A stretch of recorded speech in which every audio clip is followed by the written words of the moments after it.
प्राणियों का शरीर कोशिकाओं से निर्मित है, जबकि पौधों का शरीर भी कोशिकाओं से निर्मित है। क्या जिस चेतना से प्राणियों का शरीर जीवित रहता है, क्या उसी चेतना से पौधों का शरीर भी जीवित रहता है?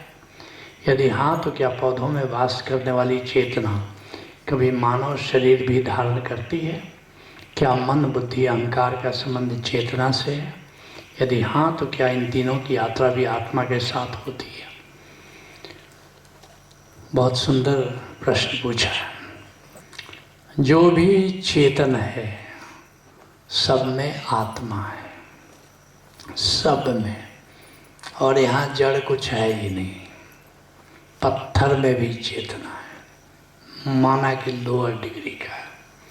हमारे यहाँ महाजीवन प्रज्ञा कार्यक्रम होता है। कुछ मित्रों ने देखा कि किसी जन्म में वो पत्थर थे, देखा है। अब कहाँ सुनी की है नहीं, देखा देखी बात। वृक्ष तो कई लोगों ने देखा है, सैकड़ों लोगों ने देखा कि एक जन्म में वृक्ष थे। हमारे रीवा के एक डॉक्टर साहब हैं, डॉक्टर प्रमोद, उनकी किताब भी आई है, यात्रा यादें पिछले जन्मों की, कुछ ऐसा है। उन्होंने लिखा उसमें कि जब महाजीवन प्रज्ञा करने आए मुरथल, तो देखा कि वे और उनकी पत्नी, वो भी डॉक्टर हैं, दोनों पति पत्नी, देखा कि दोनों पेड़ थे अगल बगल और दोनों में प्यार हो गया। मनुष्यों में थोड़े होता है, मतलब केवल मनुष्यों में, तो पेड़ों में प्यार हो गया, दोनों साथ साथ रहते थे। और फिर तब से कई जन्म ले चुके हैं, कई योनियों से भटकते हुए आज मनुष्य योनि में। शादी हुई, कुछ दिन तक तो ठीक रहा, बाद में कहा सुनी होने लगी, मारपीट भी होने लगी। फिर जब ओशो धारा में आए तो मारपीट तो बंद हो गई, कहा सुनी जारी रही। जब उन्होंने ये दृश्य देखा तो कहा कि अरे, ये पत्नी तो जन्मों जन्मों से साथ है, मैं क्यों ये सब तकरार कर रहा हूँ, झगड़ा कर रहा हूँ। और फिर झगड़ा उस दिन से गिर गया। अब दोनों बहुत प्रेम से रहते हैं। तो याद रखना, चेतना सब में है और आत्मा भी सब में है, क्योंकि आत्मा के बिना चेतना होती ही नहीं।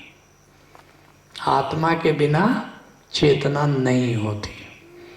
जब यहाँ से तुम जाते हो तो तीन चीज तुम्हारे साथ चलती है। एक सूक्ष्म चेतना या सूक्ष्म मन कह सकते हो, दूसरा आत्मा, और तीसरा आकाश तत्व।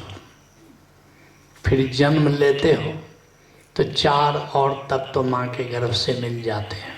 पृथ्वी तत्व, जल तत्व, वायु तत्व, अग्नि तत्व। आकाश तत्व आकाशिक बॉडी है, ईथर का शरीर है, कुहासा जैसा होता है, इसलिए उसका नाम आकाश तत्व, क्योंकि एक तत्व आकाश से आता है, बाकी तो चार माँ के गर्भ से मिल जाता है। तो पांच तत्व, क्षितिजल पावक गगन समीरा, पंच रचित अधम शरीरा, मिल जाता है।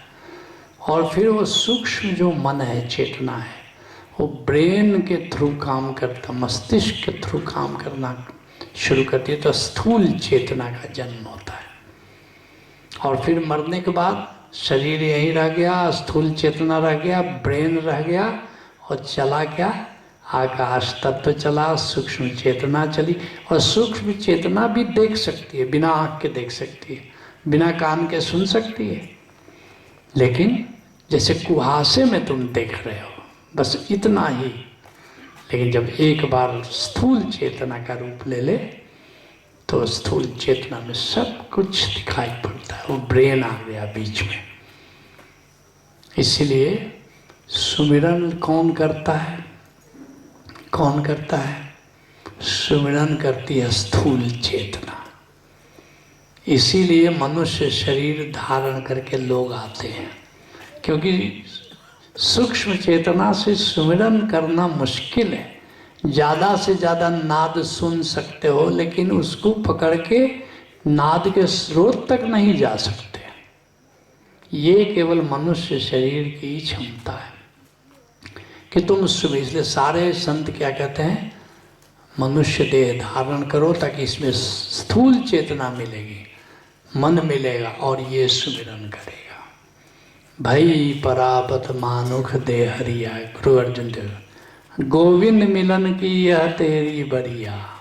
अगर सूक्ष्म चेतना से सुमिरन होता तो स्थूल चेतना मनुष्य शरीर धारण करने की जरूरत क्या थी। नाद सुन सकते हो, जैसे मैंने बताया डॉक्टर अलेक्जेंडर, उसने सुना, सुन करके स्वर्ग की ओर गया, लेकिन वैकुंठ नहीं जा सकते, विष्णु लोग नहीं जा सकते, संत लोग नहीं जा सकते, जहाँ एनलाइटेन लोग रहते हैं वहाँ नहीं जा सकते। वहाँ के लिए फिर आना पड़ेगा, मनुष्य शरीर में आना पड़ेगा। तो ये चल रहा है चक्र, कभी हम पेड़ थे, कभी पंछी थे, कभी पौधे कुछ भी थे, नाना प्रकार 84 लाख योनियाँ हैं। तो निश्चित रूप से, और फिर पूछते हो क्या मन बुद्धि अहंकार का संबंध चेतना से? बिल्कुल है, स्थूल चेतना से इनका संबंध है। मन बुद्धि अहंकार ये सब स्थूल चेतना है, और यह स्थूल चेतना यही सुमिरन करती है, ये मन ही सुमिरन करता है। इसलिए अभी बताया ना, मन को मित्र बनाना बहुत जरूरी है, नहीं तो बस नीचे नीचे बहेगा और तुमको भी गड्ढे में गिराएगा और अपने भी गड्ढे में गिरेगा। मन को लीडर मत बनाओ, लीडर अपने विवेक को बनाओ। इतना मैंने सुना है, एक सांप था, उसके मुंह में और उसकी पूंछ में एक दिन लड़ाई हो गई। पूंछ ने कहा कि बहुत दिन तुम नेता बन लिए, बहुत दिन लीडर बन लिए, अब मैं लीडर बनूंगी। मुंह ने कहा कि देखो, सिर ने कहा, सिर और पूंछ में लड़ाई हो गई। सिर ने कहा मेरे पास आंखें हैं, तेरे पास आंखें नहीं हैं, तो लीडर मुझे ही रहने दो, नहीं तो अपने भी गड्ढे में गिरेगी और मुझे भी गड्ढे में गिराएगी। पूंछ ने कहा कि नहीं, कलयुग है, यहाँ लीडर बनने के लिए आँख की जरूरत नहीं है। देखो एक लीडर बैठा है, गोंडिया का नेताजी है, पूछो उससे, लीडर बनने के लिए कोई बुद्धि की जरूरत नहीं है, कोई भी लीडर बन जाएगा। थोड़ा चिल्लाना आना चाहिए माइक पर, नेता बनने के लिए यही गुण होना चाहिए। जितना चिल्ला के अपनी बात कहो उतने अच्छे नेता हो गए। तो शिव ने कहा कि अगर नहीं मानती हो, जैसे पति कभी कभी क्या करता है, पत्नी जिद करने लगती है तो कहता बंद तू ही कर भाई, जैसे करना हो। तो शिव राजी हो गया, और फिर पूछ क्या करती, आंखें तो है नहीं, ले जाके गड्ढे में अपने भी गिरी और सिर को भी गिरा दी। ऐसा ही मन पूंछ की तरह है और विवेक सिर की तरह है। आगे आगे विवेक, पीछे पीछे मन, तो यात्रा मंगलमय होती है। Let's acknowledge